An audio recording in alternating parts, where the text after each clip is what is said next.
Hello and welcome to Pull or Pass After Dark Episode 1. I'm Zach, and this week I had the opportunity to speak with the Eisner-award-winning creator of Dead Endia and Pantheon, Hamish Steele, about his new book, Dead Endia, The Broken Halo. So let's dive right in. Hi, Hamish Steele, how are you? I'm alright. Excellent. I'm day one, almost hour one of a little tour. Thank you for being here with us, and hope you enjoy your tour. So this is your third book with No Brow. Yes. Second Dead Endia and one Pantheon.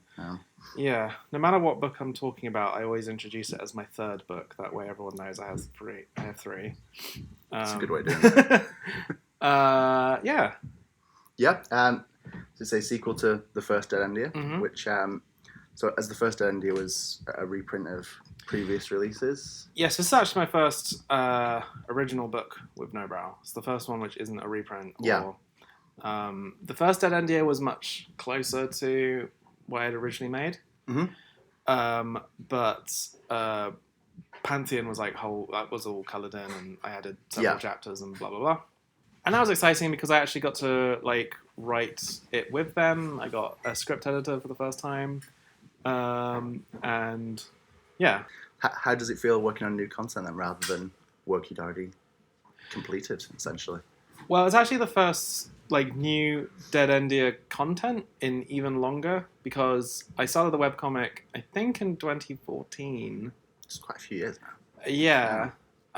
Then I did a Kickstarter to print it, and then... So this is the first time we're actually moving forward for the first time, which I'm happy and nervous about. I've been in quite a few fandoms of things where a movie comes out, everyone gets obsessed with headcanons, and it soon becomes fanon, and then the second movie comes out, and then people are mad because it doesn't line up with what they've invented. Of course, yeah. So there's a few things, I remember reviews for the first one which mentioned stuff which was completely unintentional. Okay, yeah. So I don't know. I'm interested. Also, as my hope is that it's the middle book of a trilogy. Yeah. So it's the tough one. Yeah, of course. There's a lot of pieces to move, and I think by the end of it, it'll be really clear what the third book will be about. Okay. But it does mean that in this one, it's the tone of this one is quite anxious and. I mean, that's relatable. Almost strained. It's actually kind of... So in the first one, it was all about, sort of friendships coming together and family, a kind of makeshift family. Mm-hmm. And then this one, I'm kind of testing all of that. Okay, yeah.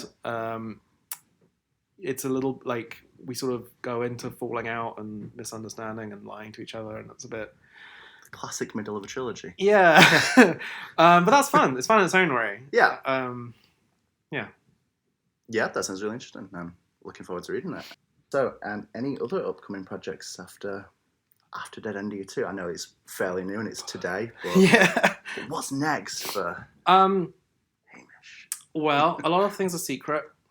My day job is actually animation development, trying to pitch shows and things, and that's going really well. So I'm hoping that something animation-y from me can come out. Yeah, that sounds cool. Within the next year or two.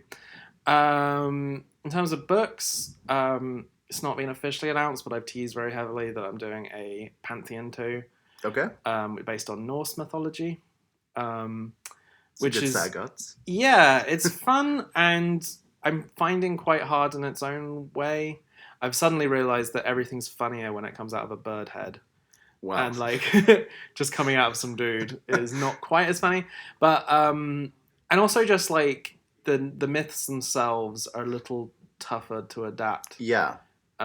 Egyptian mythology has a really clear beginning, middle, end set of good guys and bad guys, and it's very a traditional story. Yeah, Norse always seems more kind of convoluted. Yeah, Norse, there's a good beginning, there's a good end. And everything it's the middle that's the problem. Everything in the middle is just Thor goes off and kills this giant, and Thor goes off and kills this giant. There's no story. There's loads of stories of Thor and Odin going off and killing giants. That's a good recurring joke.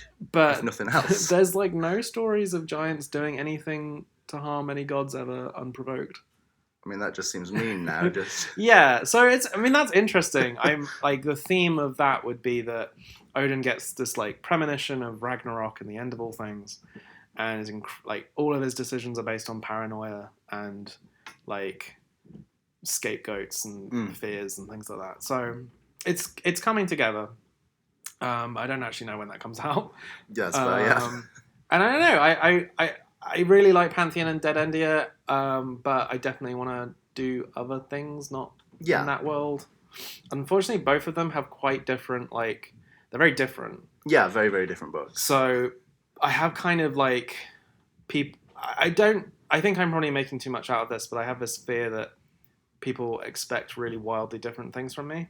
Yeah, I can understand that. Pantheon and Dead Endia have kind of gone in quite noticeably different directions, I think. Yeah, so it'd be nice to make something that bridges the gap, something that's historical and like that same kind of fun educational stuff, but Pantheon meets Dead Endia, the crossover. Yeah, maybe less nudity, just a little bit.